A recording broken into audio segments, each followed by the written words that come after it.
Hello everybody, welcome back to the channel, and today we're going to be talking about Tucker and Dale versus Evil.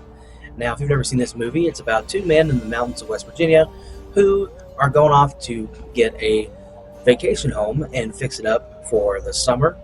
And along the way, they meet a group of college kids who, unbeknownst to them, become victims of their own stupidity. But before we get into the movie, remind you guys, please like, subscribe, hit the notification bell, follow me on all my socials. All those links will be in the description below. And without further ado, let's get into the video. So Tucker and Dale, that's a 2013 film. And yeah, like I said, it's about two redneck hillbilly, if you want to say, guys who come off as like this typical backwoods, country bumpkin type people, but turn out to be really, two kind of misunderstood country folks. Tucker being the more rugged one, who's wanting to go to this cabin that he's found and fix it up for his vacation home. And you have Dale, who we believe is more dim-witted, but he actually is far more than what he thinks he is. Now you meet these group of kids who are like your typical, trope college group of kids, like any early 2000s, like your Texas Chainsaw Massacre or your Friday the 13th reboot or something like that. And they go off into the woods, and you got one girl who's kind of picked out by the group. She is the lead of this group, or he basically takes control of everybody. He's basically in charge of everything. Is Chad, and he is a Chad very much. And he basically takes charge of this group, basically tells them how to do things, and that when all this stuff starts going down, that basically they don't quite, understand what they're dealing with. Because it's revealed later in the movie that there was a murder that took place on the same area. And we find that out through flashbacks and this sepia tone retelling of it. I'm not going to spoil the end of it for you, but that does play back into the finale of the movie. But so far, the movie itself, it's a fun comedy, ridiculous at times, maybe far-fetched, but I find that very fun, very entertaining. The way these people die is pretty entertaining. The dialogue is written kind of bad on purpose, I think, but everybody all around, I think they play with their tropes and their roles pretty well. I think the best character standout is, you have Dale, who is basically, we're believed he's like this dumb guy and he has trouble talking to girls, but we find that he's actually pretty smart, but he just doesn't realize it. And so I think that character is really good. I really have no negatives with the movie. I wish they had a bigger budget, because I think they had a pretty small budget, so very limited on the gore that we get, but the stuff that we do get is actually not bad. So yeah, I would have to say this movie is pretty interesting if you're looking for a fun comedy to watch. It's not scary, but it has some horror, Easter eggs and nods to certain stuff in there. So definitely recommend checking it out. And yeah, that being said, thank you guys for watching, and I hope you enjoyed this video, and I will see you in the next one. Bye.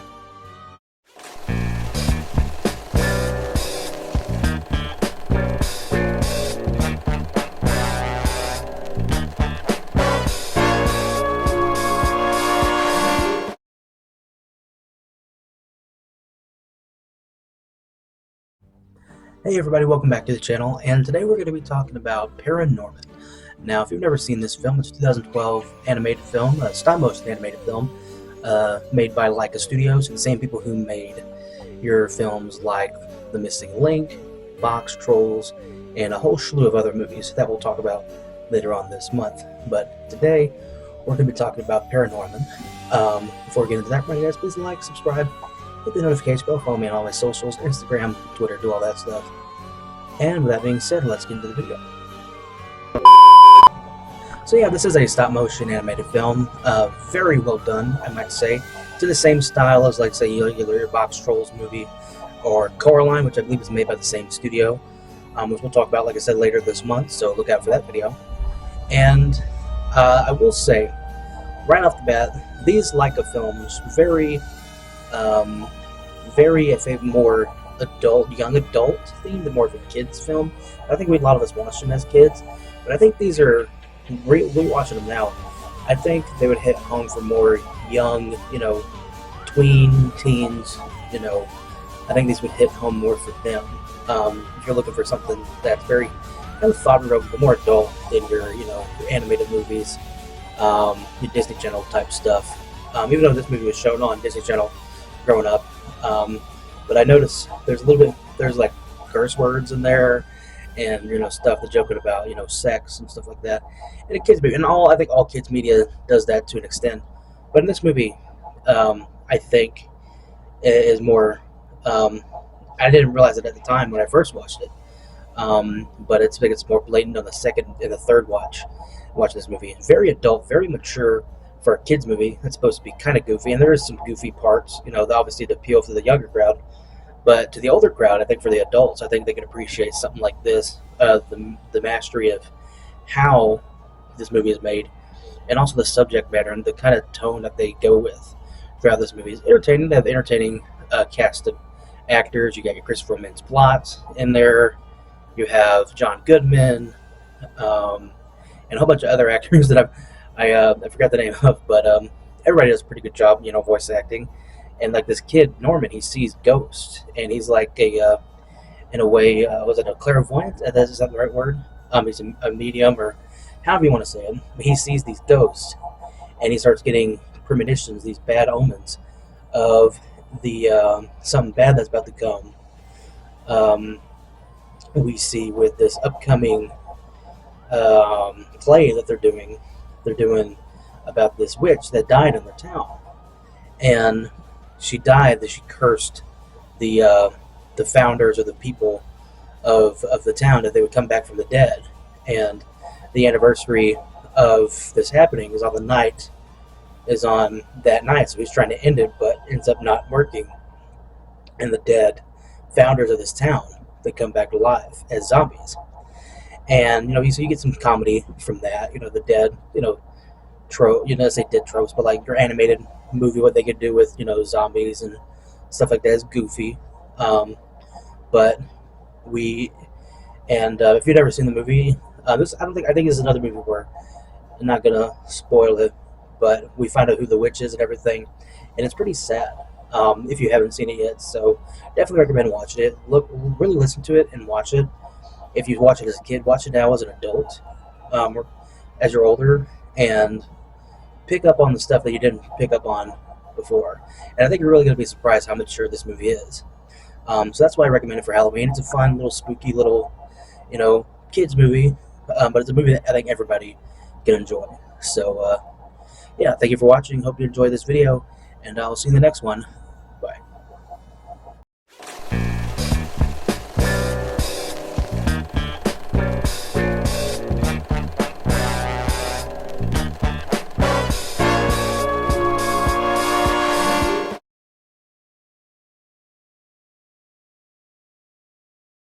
Hello everybody, welcome back to the channel, and today we're going to be talking about The Frighteners from 1996.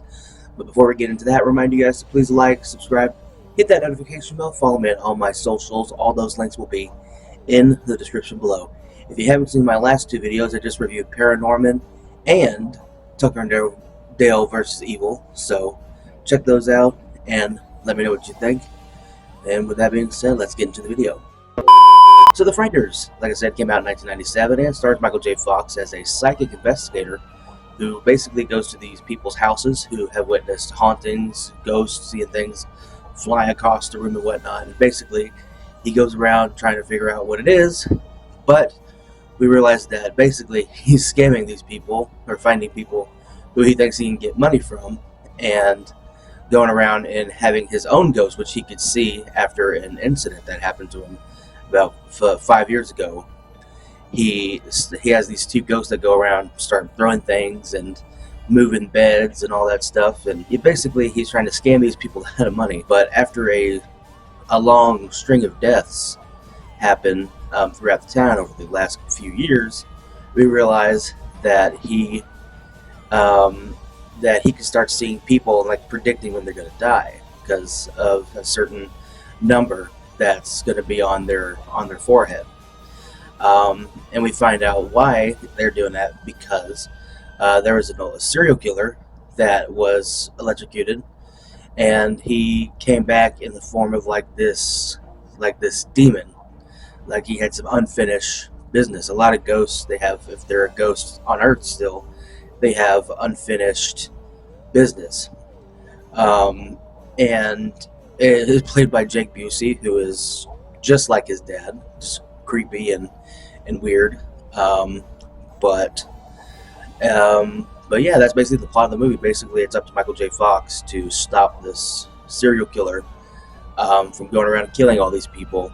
And yeah, that's basically the plot of the movie. I will say the movie is pretty interesting. You know, you say you had a good cast of characters. You get a couple scenes with some ghosts. This movie came out in the late 90s, so they started using CGI, which probably wasn't the best course of action, considering the person who directed this movie was Peter Jackson, who directed the Lord of the Rings movies, directed the King Kong remake. You know, he's a very, very talented director, and very, you know, there's a lot of movies that he's made with pretty decent special effects, practical effects too. But this movie, oof, it's a little rough. Really, my main negative with it, my other negative is that the movie drags kind of a bit. Like you think you know what's going to happen, and then it just keeps going and going and going. But there's a lot of decent cinematography, and I will give you that. I will give him that. There's a lot of decent cinematography. Everybody pretty much does. You know, you got Michael J. Fox, kind of like this scummy, you know, thing, but he's pretty sympathetic because of his. There's a storyline that happens in the movie, so you kind of feel sympathy for him. And then you have, you know, these two ghosts that he's friends with. That they play their roles. One's like an old guy who looks like a guy from the 70s. One guy's like I'm guessing 50s. It would make the most sense to me. From the 50s, so like a young kid from the 50s. And then you got this old cowboy ghost who's like falling apart. It's like the ghosts, like even in the afterlife, they still wither away. But you know, with that being said, like I said, the movie does drag on a little bit because, like I said, you think you know what's gonna happen, but it doesn't. All the cast of characters, all the cast does pretty good what they're doing. Like they play their characters right. Very over the top, but I guess that's part of the charm in it. You know, it's like this world of people who are just like, there's like 0 to 100. You know, it's like Jake Busey is so over the top. You also got Jeffrey Combs in here, who was, you know, a reanimator and stuff like that, and his character is fucking way over the top and ridiculous. So, with that being said, it's an okay movie if you want to throw it on TV, like you're carving pumpkins, or you know, you're making your Halloween costume or something, or sorting Halloween candy. It's a fun movie to turn on. It's a little adult, but it's weird. You see a lot of, like, there's some gory bits, but it's in the ghost, so it's like CGI and doesn't look real whatsoever. So you don't really get to see much blood. There is some blood, but there's not a ton. But yeah. So what I recommend this movie, I think I recommend it's a decent Halloween movie, a decent Halloween watch. Like you put it on the background at a party or something like that, and I think people can watch it and enjoy it. But I think if you're going to sit with the kids, I don't think the kids are going to sit down and watch it. But it's a good party movie for Halloween. So thank you guys for watching. Follow me, like the video, and if you have any recommendations for movies that I should review this month, put it in the link in the comments below, and I will check those out. I don't have a set schedule so far, so I'm just basically reviewing a movie that I want to talk about. So thank you for watching. Hope you enjoyed this video, and I'll see you in the next one. Bye.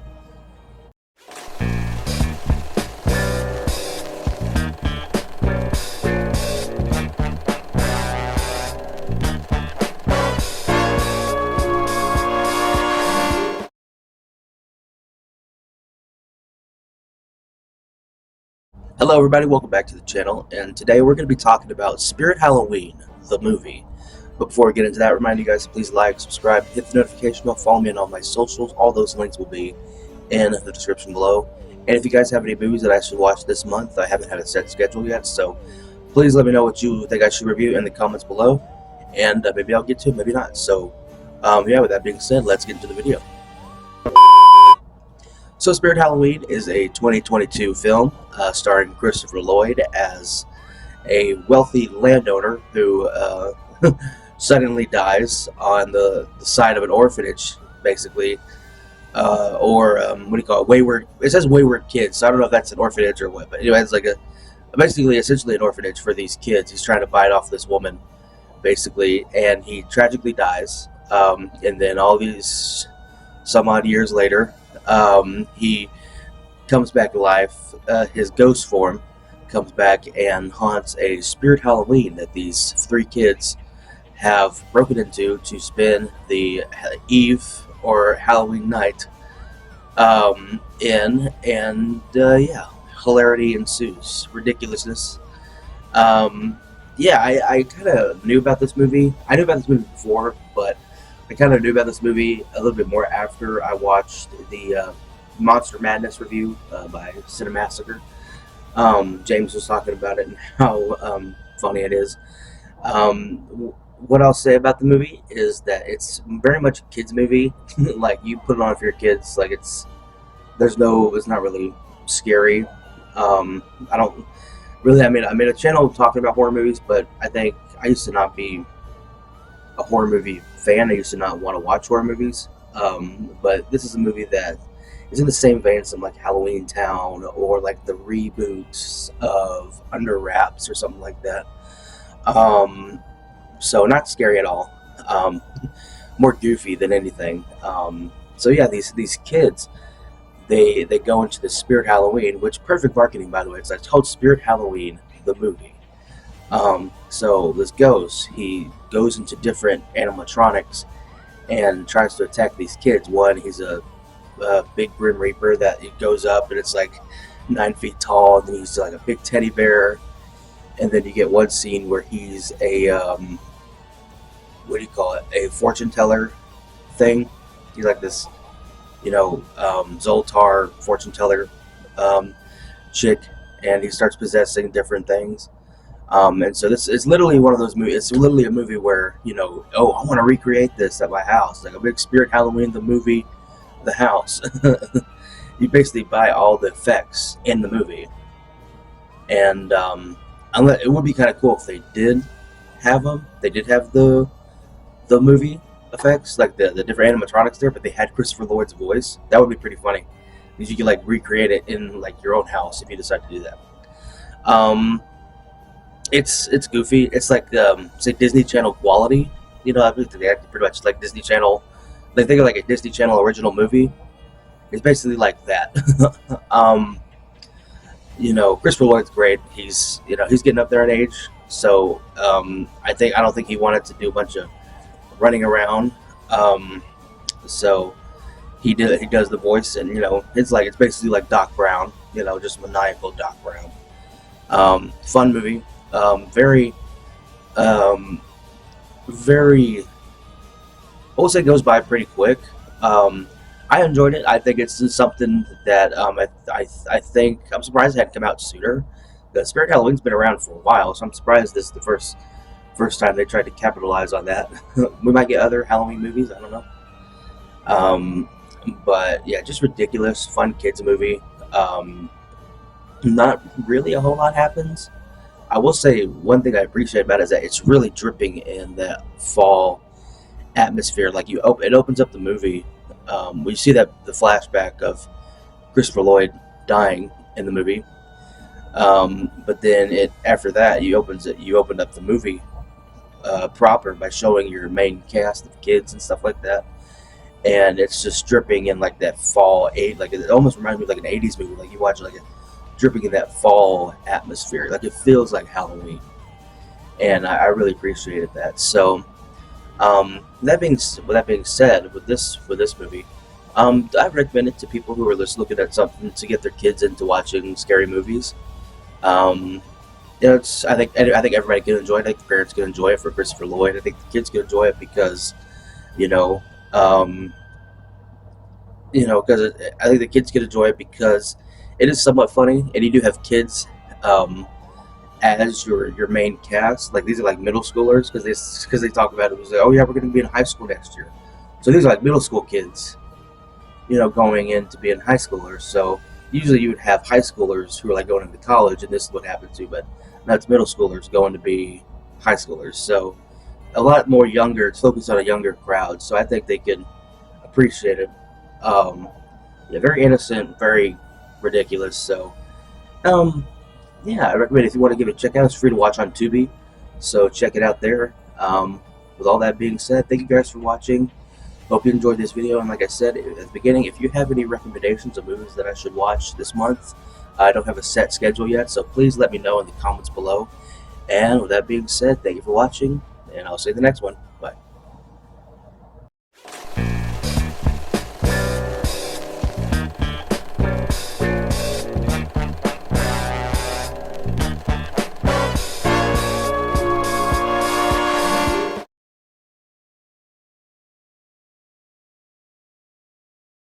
Hello everybody, welcome back to the channel, and today we're going to be talking about Twilight Zone, the movie. But before we get into that, remind you guys, please like, subscribe, hit the notification bell, follow me on all my socials. All those links will be in the description below.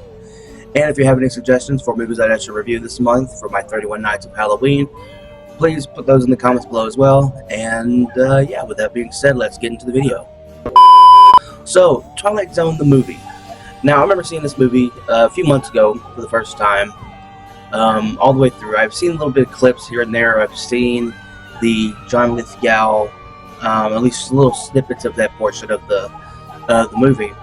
But I remember seeing one scene in particular with Dan Aykroyd's like in a car, and he goes, "You want to see something really scary?" And then he does the whole thing. Yeah, obviously Twilight Zone, the show series, was in the 50s, the 60s era TV.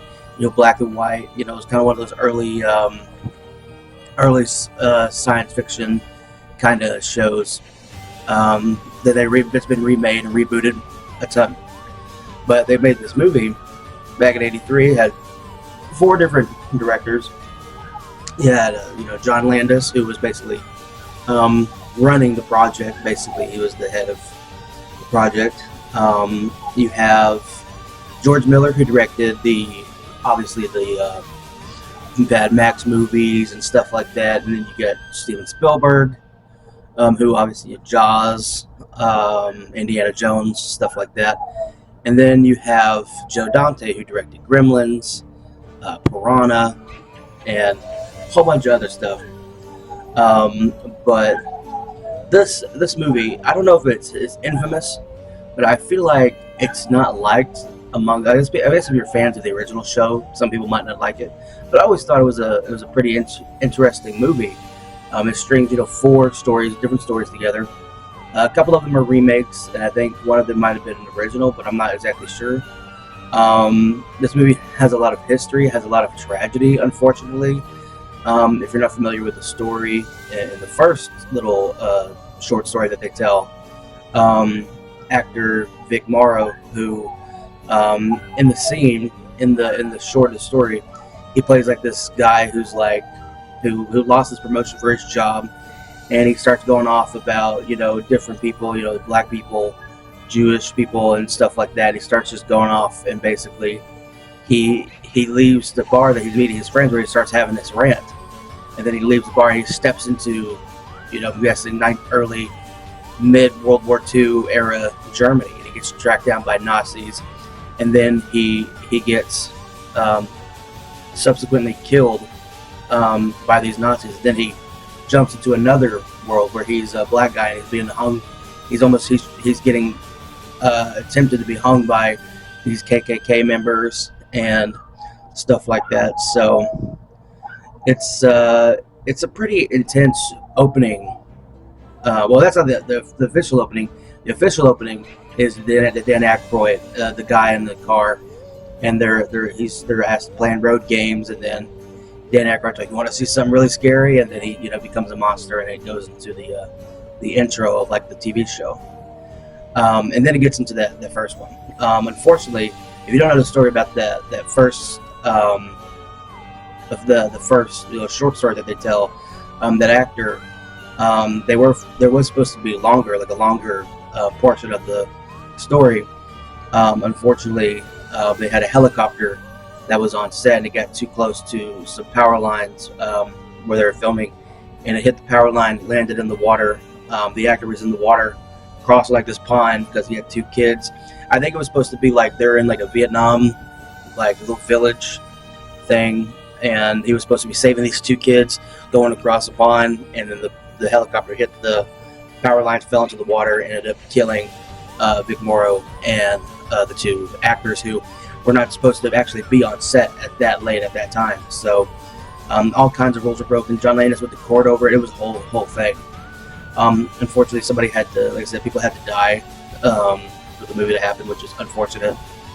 It should have never happened. But I think what we got in the movie is actually pretty solid. And I think if it would have went on too long, it would have been too redundant. It would have been that could have been a movie just in itself, in all honesty. So I'm surprised they didn't try to, or they had that ice concept, and then they tried to make that into a movie. But I think what we got in the movie is fine. You had a good way to start off the movie, and then you have another one after that, which takes place at a retirement home. You got Scatman Crothers, who, if you don't remember, he was the old black guy in The Shining, who was talking to Danny about his powers and everything. He's an old man. He goes to this retirement home for these older folks, and he's like, you have to be young, you got to have a young mindset. And then he's like, they say we'll play games, and he's like, what's your favorite game to play? And he's like, kick the can. So they go outside after everybody's asleep, and they play kick the can. And these old people, like, I wish I could be young again. And then he actually turns them like young, or I guess some of them are different ages, but like one girl's like 8, one kid, I don't know how old he's supposed to be, but he's like really tall, so he looks like he's like 15, but I don't know.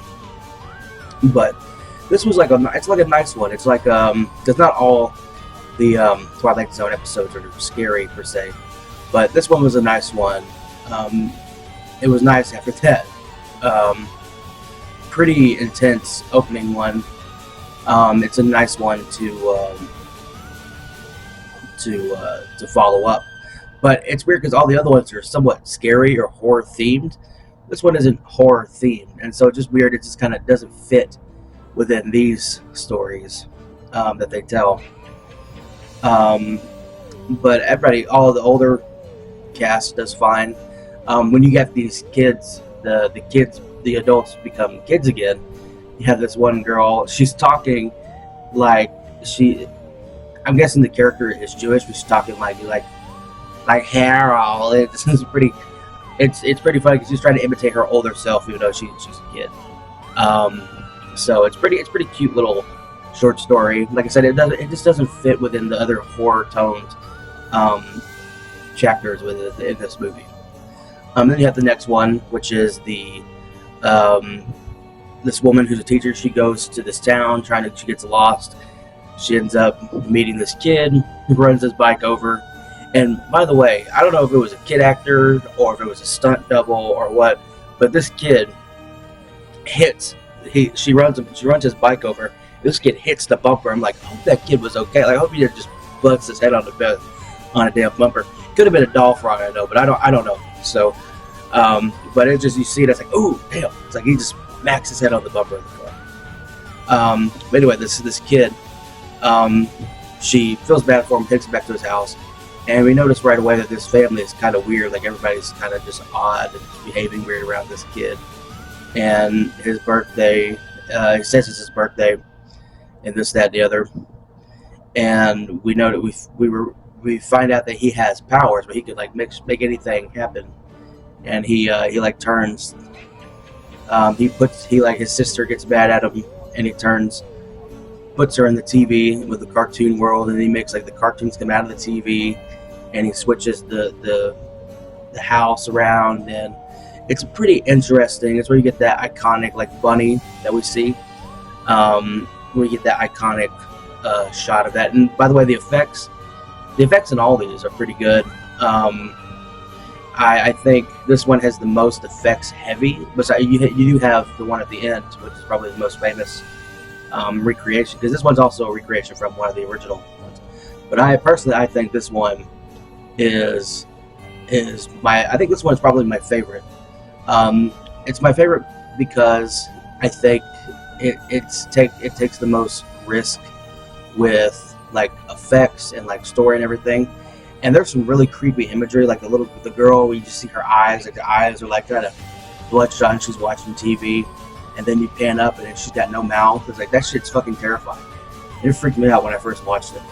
But I think this one's probably my favorite of all four of them.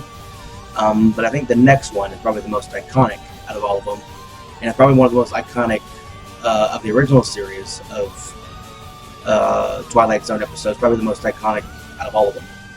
And that one's, Nightmare at 20,000 Feet. You got John Lithgow basically plays the William Shatner role, and he's is very manic, and he's scared to be out in the plane, and he looks out the window and he sees this being flying on the wing of the airplane, and he starts going crazy. And it's fun, it's entertaining,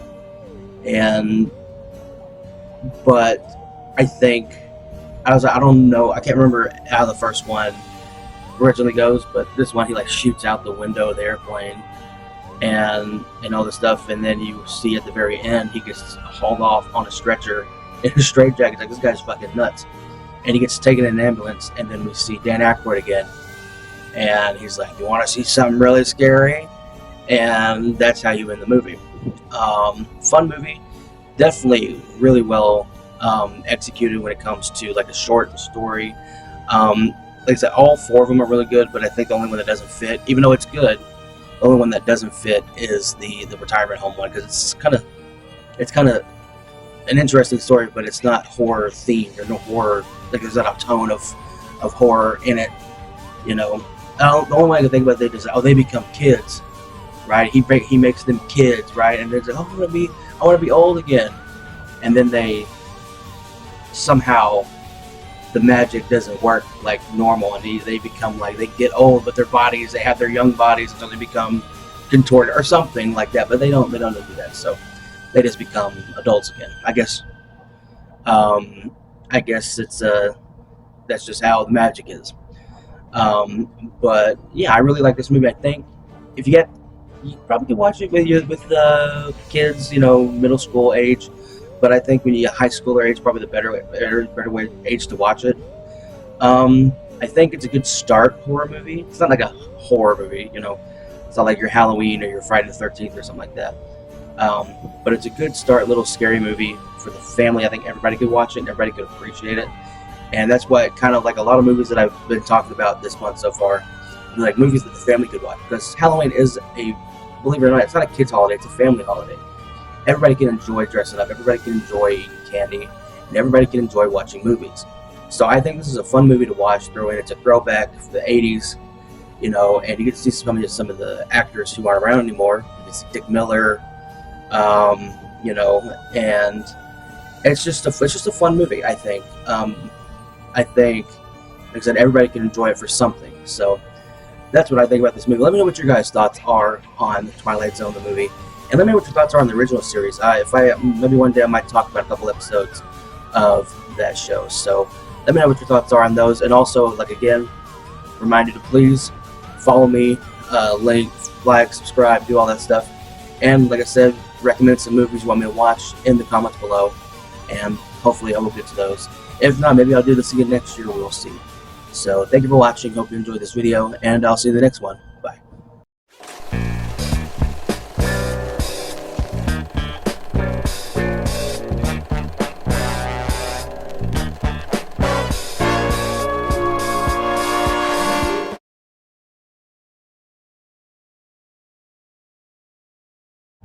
Hello everybody, welcome back to the channel, and today we're going to be talking about The Munsters 2022. But before we get into that, remind you guys to please like, subscribe, hit the notification bell, follow me on all my socials, Instagram, and all that stuff. All those links will be in the description below.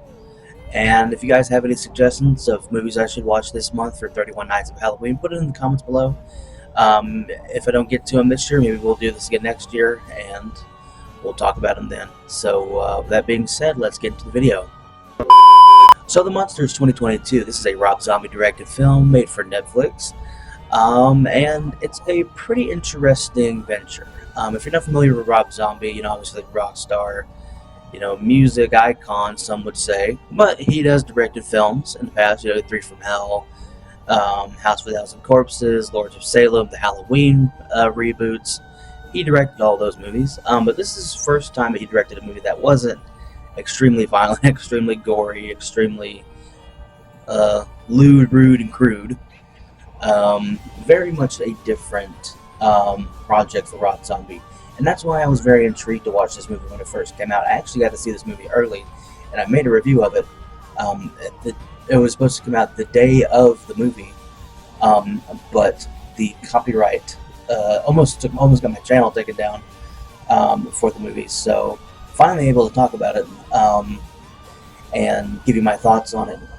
What I had said a lot better. If you want to hear my review of the movie from back then, it's just the audio version. Go check it out on Spotify. You can find Splattervision Presents. You can find that podcast. It's just my reviews in audio format, so go listen to that if you want to listen to the original review. It goes more into depth of the movie. But for now, I'm just going to give you my abridged version of what that was. Yeah, pretty much that this movie is definitely a different direction that Rob Zombie took. It's a prequel to The Monsters, if you haven't familiar with the show. It came out in the 60s. You get a different, horror movie monster characters. It's like a one big family. And so this is his interpretation of what the beginning of the story would look like. You get a Herman Munster and Lily falling in love.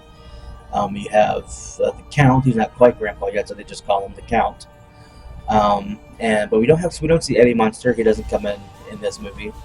And I don't think they're going to be doing a sequel to this one because it was really panned by people who watched it and critics and stuff like that. So I don't think this one's gonna come out, or a second one's gonna come out. So, but the movie itself, I thought it was fun. It was very, very ridiculous, I should say. There's I say a low budget. I don't know how much money they had, but it apparently wasn't a lot. A lot of people debated on that it was a $30 million budget or $40 million budget.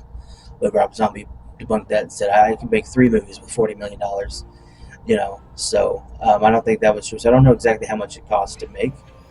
But however much money they use for it, it's definitely on screen. A lot of effort went into it. The character design, set design, a lot of effort went into that. This was shot during COVID, so there's not a whole lot of extras, a whole lot of people, except there's one scene that comes. There's one scene in the beginning and really one scene that comes later where there's a bunch of extras, but it requires that. So there's not a whole ton of extras people in this movie. You mainly focus on your Herman, your Lily, your Count, just basic key characters, which I think all are played fine. I think the one that's the weakest, but I wouldn't say it's awful, is Sherry Moon Zombie, who plays Lily Munster. She's doing her version of it. She's not trying to copy the last Yvonne DiCarlo, I think that's her name. She's not trying to copy her version of Lily. She's given her own interpretation. You have Jeff Daniel Phillips, who plays Herman Munster, who's supposed to be like this.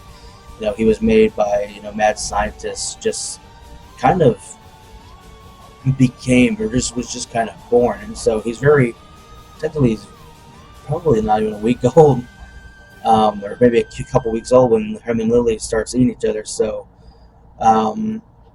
it's kind of a weird dynamic. And then you have Daniel Roebuck, who plays the Count, which I think a lot of people, everybody who watched it or talked about it, would agree that he's the best character of the three main cast. That he's the best casting, which I think he does a great job. But I think they all do a good job.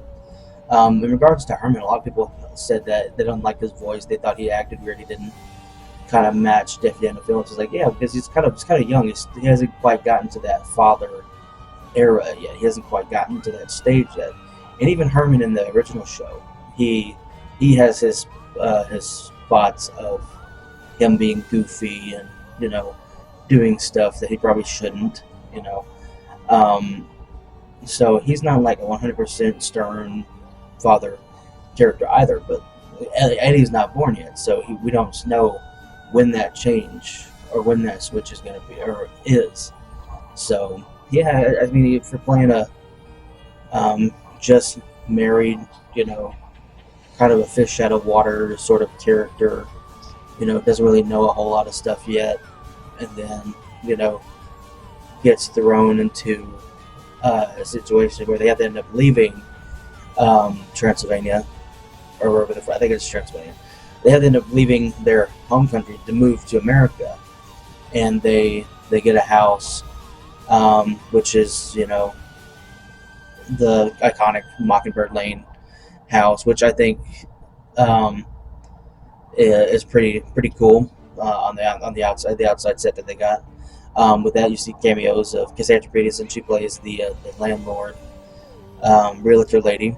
So it's nice to see her not dressed up as Elvira, which I'm surprised they didn't do. There's like, oh, or they didn't just like dress her up as Elvira in the show, and she's like, oh, sorry, I didn't dress up.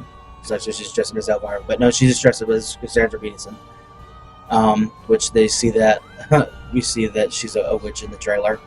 I will say one thing about when this movie was advertised: the trailers did not do this movie justice. Like, I think they're probably some of the worst trailers I'd seen.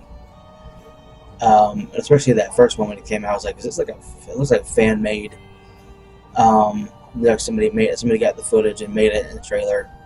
But I don't know. I'm not a big budget studio executor. I edit films for that, so I don't know.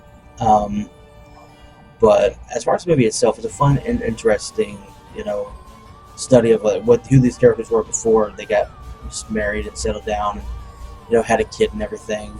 And I think it's a pretty fun movie. I think everybody could enjoy it. It's ridiculous, it's stupid, and there's a lot of in jokes where if you watch the show, you see a lot of like cameos for different characters and stuff like that, which I think is fun. So if you always want to give it a try, it's on Netflix, I'm pretty sure. So check that out. And with that being said, thank you for watching. Hope you enjoyed this video, and I'll see you in the next one. Bye.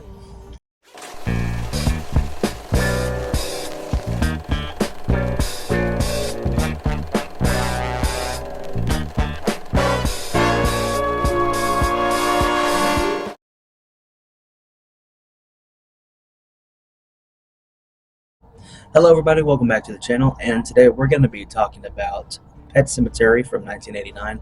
But before we get into that, remind you guys, please like, subscribe, hit the notification bell, follow me on my socials, Instagram, and all that stuff. All those links will be in the description below.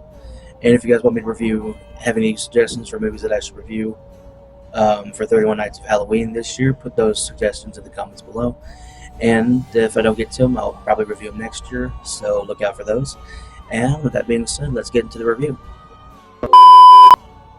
So, Pet Sematary is a Stephen King book that was adapted for a movie in 1989, and you had stars the Creed family, who move into this house, and after a tragic accident, a lot of weird things start happening. They move into this house, and they meet an old man named Judd, who is like, he's lived in this town for a long time, and he notices a lot of weird things going on. Which we don't know yet until something happens. He's played by Fred Gwynn, who yesterday we just talked about the Monsters 2022, where I talked about the reboot Monsters.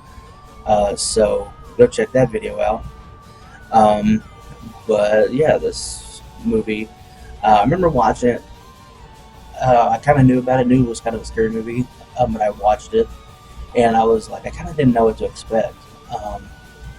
I think by far, the creepiest character is the Zelda scene where she's talking about her sister, and she's like runs up to the camera and she's like, "Never sleep again, never sleep again," and that shit freaked me the fuck out, dude.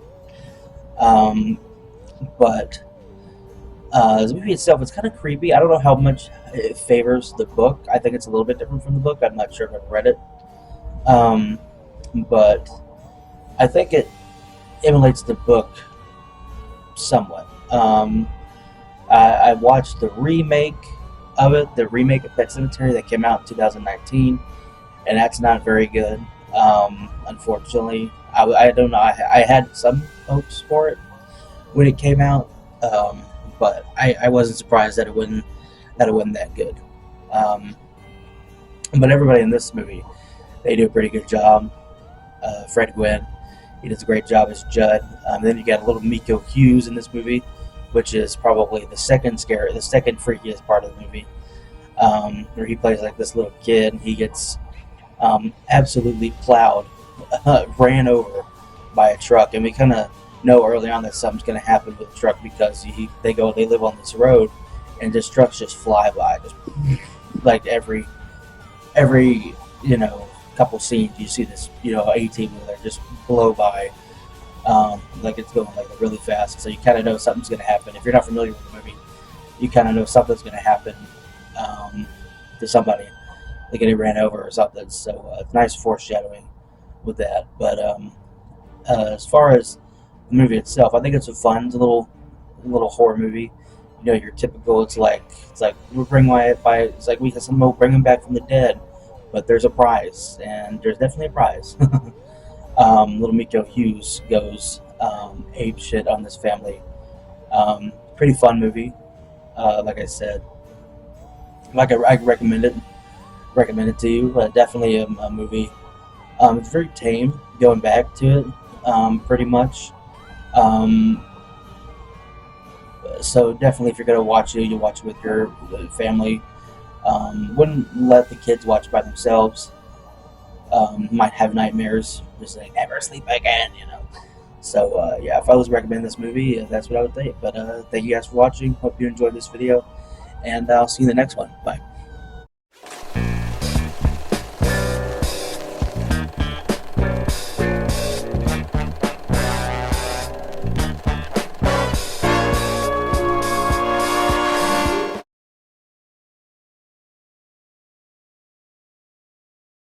Hello everybody, welcome back to the channel, and today we're going to be talking about 976 Evil. But before we get into that, remind you guys to please like and subscribe, hit the notification bell, follow me on all my socials, Instagram, Twitter, do all that stuff. And if you got any recommendations for movies to review for 31 Nights of Halloween this year, put those in the comments below, and if I don't get to them this year, maybe I'll review them for next year's 31 Nights of Halloween, if I decide to do so. So, with all that being said, let's get into the video. So 976 Evil, I believe this might be the directorial debut of Robert Englund, who is most famous for playing Freddy Krueger. Now, I kind of think I knew that going in, but I don't think I remembered it. But watching the movie in itself, it's like you wouldn't think the guy who was Freddy directed this movie. Very, very interesting. Very dripped in that 80s punk alternative culture. Everything just feels, there's a lot of places in this movie, everything feels run down. It's like, post-apocalyptic, like this is the new world order kind of thing. The plot kind of centers around this kid who calls a horoscope. It's called Horoscope, and he calls this number, and it gets his horoscope, and all these things start to happen, all these weird occurrences. People start dying, and so on and so forth, until eventually this kid gets possessed by this like demonic spirit, and he becomes like this, sort of demon, like the demon that was in the phone, like came through and basically took over his body. And if you recognize the main actor, he was in Fright Night from, I remember it was 85. But he was in the original Fright Night movie. And so now he's kind of the main lead in this film. and he does a pretty good job. He's an interesting character, to say the least. He has a very weird acting style, but he's good for the most part. Like I said, this movie is very dripped in the 80s like punk culture. To get people like, they get like the spiked hair and the tattoos, and you go into a building and like the bathroom and everything's like painted up with graffiti. It kind of reminds me of like Repo Man in a way. But I think this movie is better than Repo Man. We might talk about that one another time. But as far as the movie and like the plot and everything kind of unfolds. There's like a halfway point, like a tipping point where all this stuff starts to happen and everything kind of unfolds into chaos pretty much. So it's kind of a slow build, which is fine. There's some pretty cool effects in the movie, like the makeup effects of the character, like good gore effects. It's not like too gory. It's kind of scary, but not like overly scary. It's more like a horror comedy in a way, but I think it's well done. There are some kind of cheesy green screen effects, but other than that, the movie is fine. It might be more for your seasoned horror person. Like I said, it's not really scary. It's more of just like sort of like a thriller in a way. So with that being said, what do you guys think of the movie? Did you like it? What did you think of it? Let me know what your thoughts are in the comments below. And yeah, with that being said, thank you for watching. Hope you enjoyed this video, and I'll see you in the next one. Bye.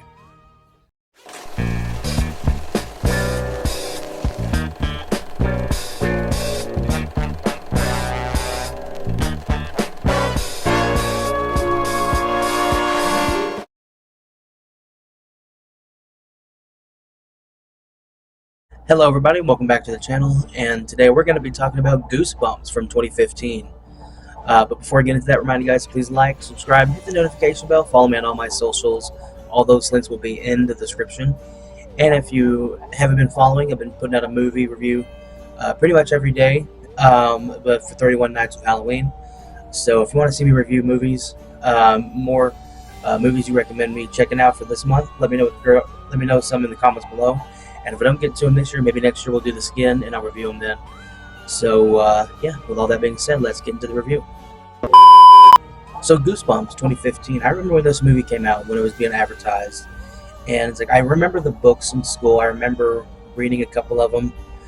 They weren't really my thing. But I know people who were they were fans of those books. But I watched the movie, and the movie is pretty interesting. It kind of brings alive all these old, these old reimaginings of these characters into the modern day, I guess so to say. And you have Jack Black. He plays R.L. Stine, and I think R.L. Stine's in the movie. Doesn't look anything like R.L. Stine, but he plays the creator of Goosebumps, which is pretty funny.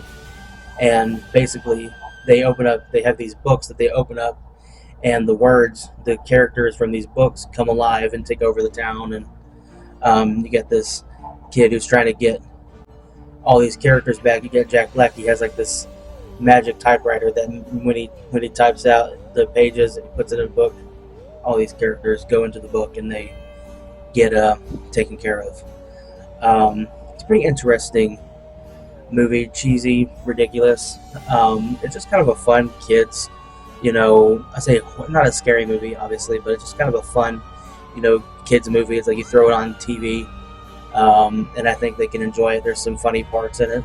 Anything to be worried about. Like there's a scene with a werewolf in a store that's pretty good. And Jack Black also voices Slappy the Dummy, which is ridiculous, but fun nonetheless.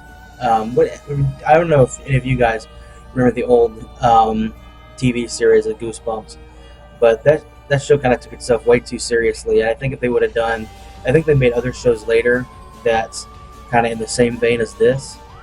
But I think if they had I don't know if they rebooted Goosebumps. recently, but I think they have different, R.L. Stein, kind of properties that are close enough to this. So it's just a fun kids movie. Um, and yeah, I guess check it out. I believe it's free on Tubi. So with that being said, thank you guys for watching. Hope you enjoyed this video, and I'll see you in the next one. Bye.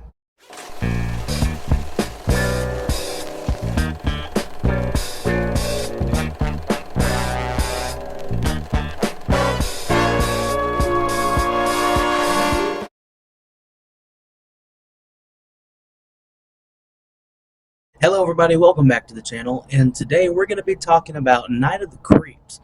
But before we get into that, remind you guys to please like, subscribe, hit the notification bell, follow me on all my socials, Instagram, Twitter, do all that stuff. But any recommendations you want me to check out, movies you want me to check out this month, in the comments below. And if I don't get to them this year, maybe we'll do this 31 Nights of Halloween next year.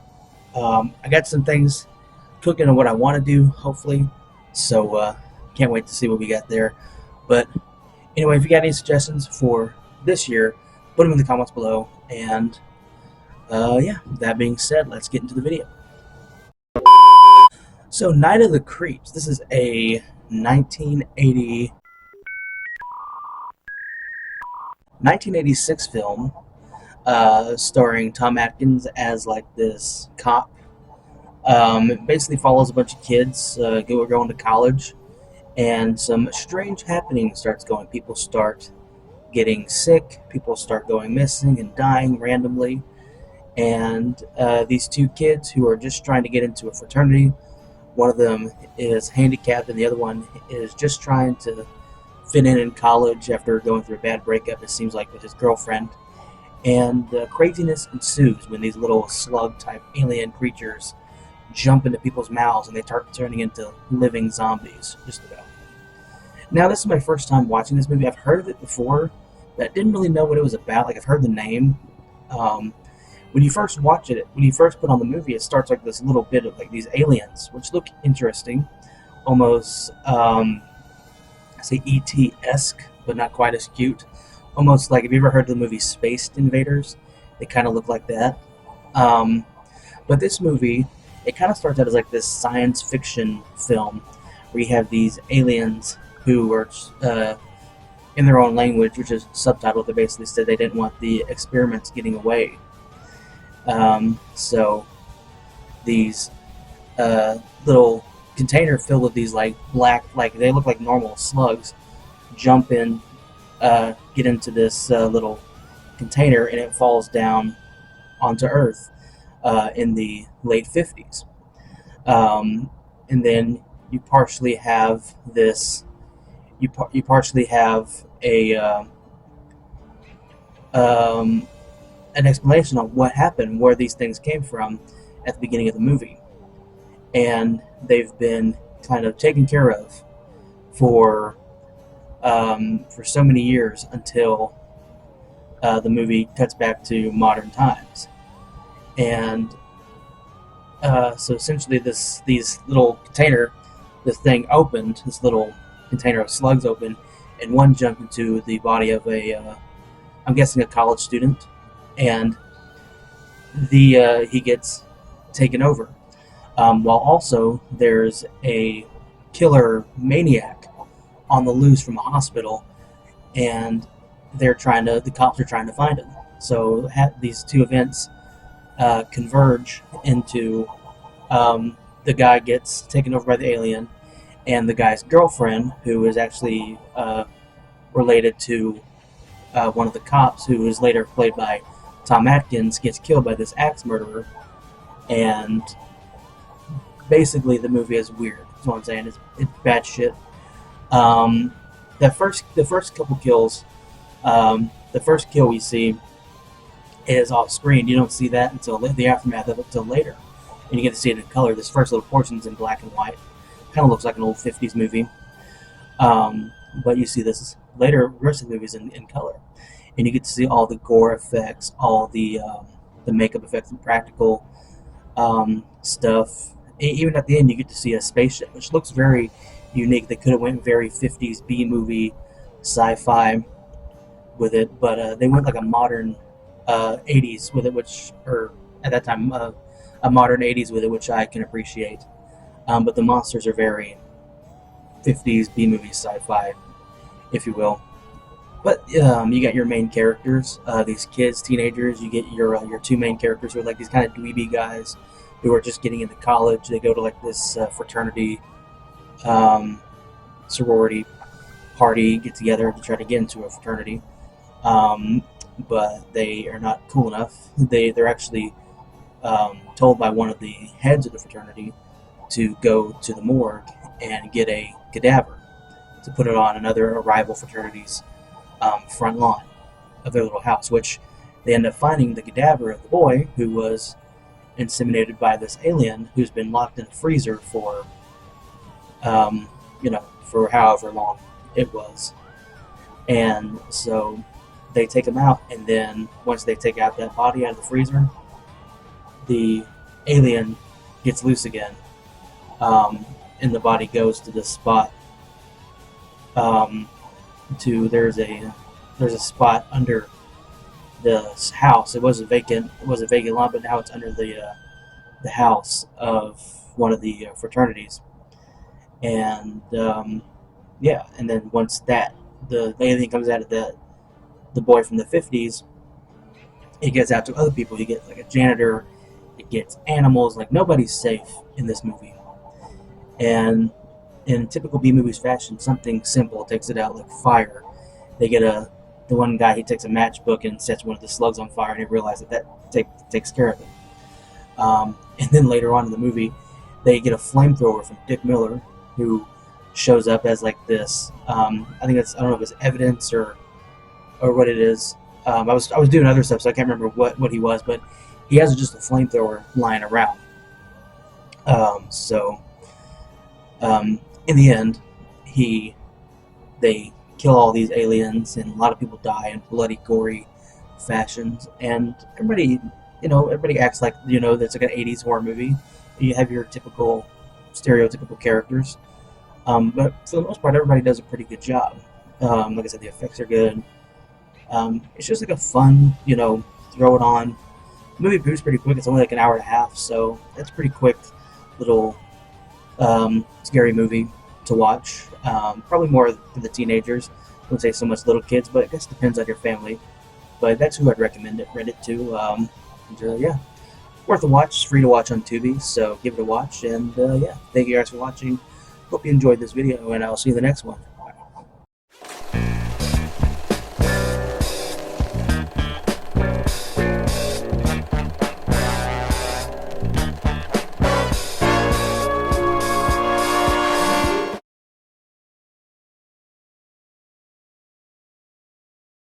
Hello everybody, welcome back to the channel, and today we're going to be talking about Ernest Scared Stupid. But before we get into that, remind you guys to please like, subscribe, hit the notification bell, follow me on all my socials, Instagram, Twitter, do all that stuff. And without further ado, let's get into the video. So let me preface this by, I've never seen an Ernest movie ever.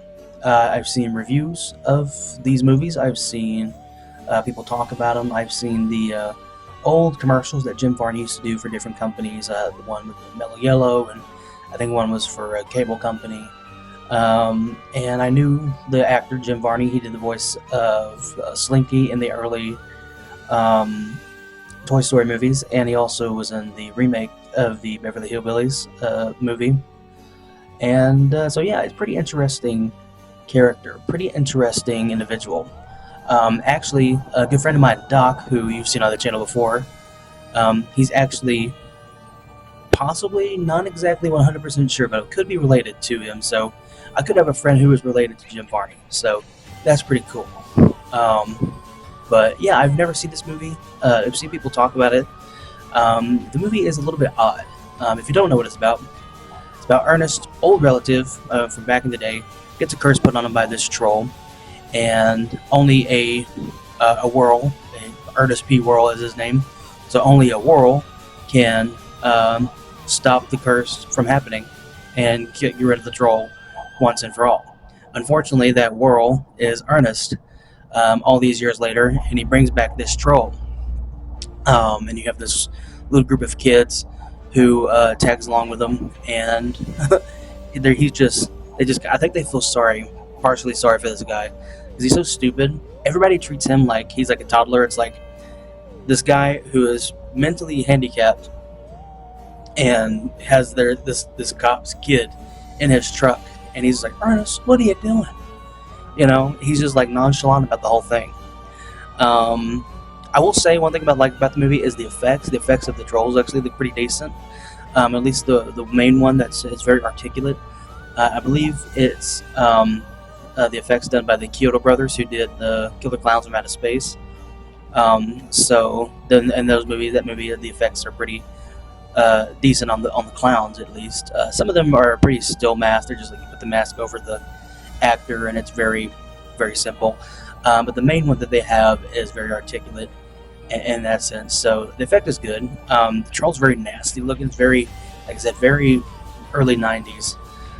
So they made it look gross, and even though it was for kids, it was still kind of gross and adult, and you always feel like something you weren't supposed to watch. But it's fine. Everybody does a pretty decent job. You have a couple kid actors who are a little wishy-washy, but that's probably one of their first movies, so I'm not going to dog an actor, because remember, I talk about movies all the time, and I talk about acting and stuff like that, but remember, they were in a movie, and I was not, so what the fuck do I know about acting? But yeah, this movie's fun, ridiculous, goofy. That's what I thought it was going to be. I'll probably check out more Ernest movies down the road. I might check out the Christmas one this year. We'll see. But yeah, what do you guys think of these movies? Do you like the Ernest films? Do you think they're stupid? Let me know what your thoughts are in the comments below. And yeah, that being said, thank you for watching. Hope you enjoyed this video, and I'll see you in the next one.